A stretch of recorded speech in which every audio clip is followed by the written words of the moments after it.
The 23 on the front of the gate says it all. This is Michael Jordan's house, but that's about to change. On November 22nd, this legendary property, designed, built, and lived in by Michael Jordan for 19 years, will sell to the highest bidder, and we're giving you a chance to see it like never before. Time to see behind the 23.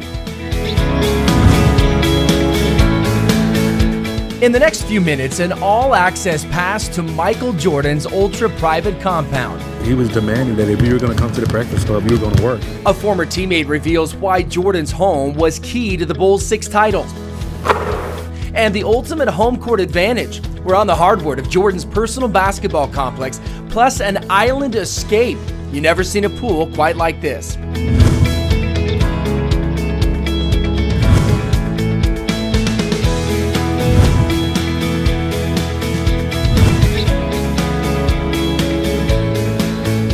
With a home this big, where do you start?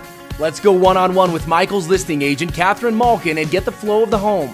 It sort of lays out so that you have living space here, office space over there, dining and kitchen. We had to stop in the dining room and show you a table that simply puts this room on the map. The table was actually made for him, and it's called the Baghdad table, so it is actually set up like the city of Baghdad, like a map grid. And all of the furnishings stay with the home. They all stay. And every room perfectly captures the light, whether it's the floor-to-ceiling formal living room, the great room, a relaxing private corner, or the eye to the sky above the kitchen table.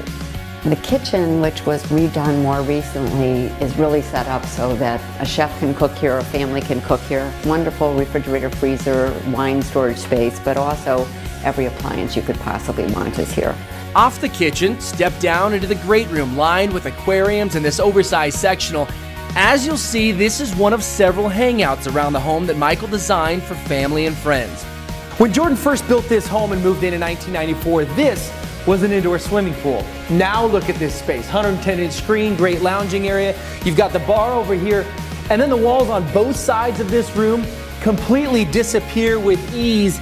It's the ultimate in indoor-outdoor living. In fact, this sprawling patio can be accessed from 6 different areas of the home. At the center of it all, paradise, a one-of-a-kind infinity edge pool. Smack in the middle, your personal island oasis. From a design perspective, this entire section of the home plays off the views and access of the pool and patio, including the 3-bedroom guest wing. The guest house has its own entrance, but it's also connected to the house. I was worried that maybe somebody would come and stay and never leave. It's so nice.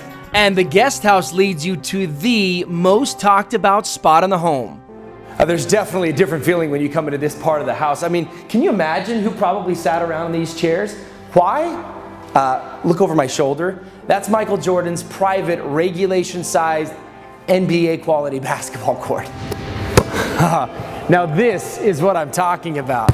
I mean, listen to that sound.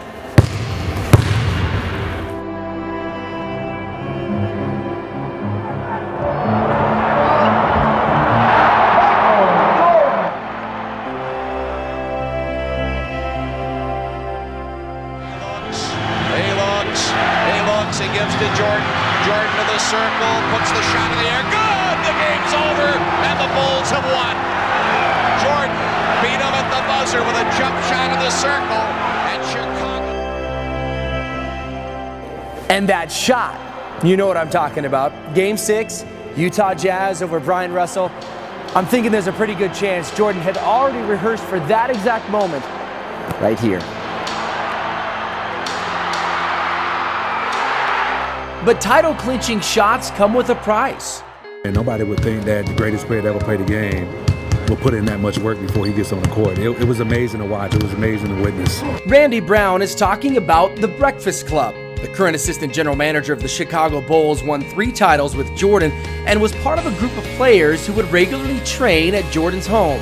It really started off with Michael, he and Tim Grover, and they kind of spilled over to Scotty, Ron Harper, and then myself. They would hit Michael's weight room down on the lower level of the house in the mornings before practicing with the rest of the team. They were intense. But where did the name Breakfast Club really come from? The chef was there. You know, it was easy for, us to go work out and then have breakfast with his chef. But things have changed since the days of the Breakfast Club. The home has seen an extensive renovation, including much of the lower level. We did the wine cellar area that's behind it, but this used to be the exercise room. Now it became a card room, cigar room, just sort of a boys' room. And you would expect if this is a cigar room and there's the humidor right over here that you would smell smoke or something that hints this is a cigar room. Nothing. So there's a system that takes out all of the air that's not pure. It just smells good. Every part of the house, all filtered out. We told you there were some amazing hangout spots in the house, and we're not done yet. Let's go upstairs to a place that very few have seen. When Jordan wasn't winning championships with the Bulls, he was relaxing around his property. This was one of his favorite spots. This is actually the upstairs library, a room that he built when they remodeled the home in 2009. You've got your drop-down screen, and take a look at this space over here. In the adjacent room, there's the pool table, and the doors to this wing, not just any doors, but these are the doors that welcome guests to the original Playboy Mansion in Chicago up until 1974. Wow. You really can't do better than this. That's the great thing about the whole property, is that when you're outside, you're in an area that's completely away and on its own.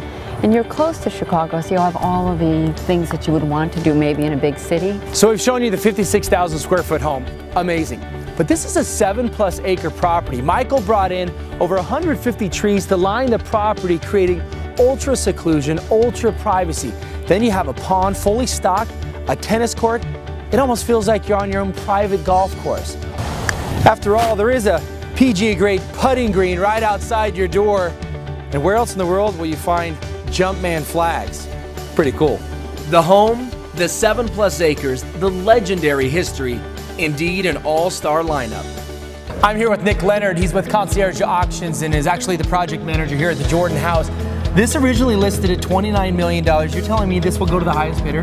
Yeah, the property is going to sell to the high bidder on November 22nd. We can't wait. And a lot of people may be surprised that Jordan is auctioning his house. We do this all the time. You know, fame withheld, Michael Jordan has a lot of similarities to kind of our typical seller. He's an extremely savvy, very successful business person.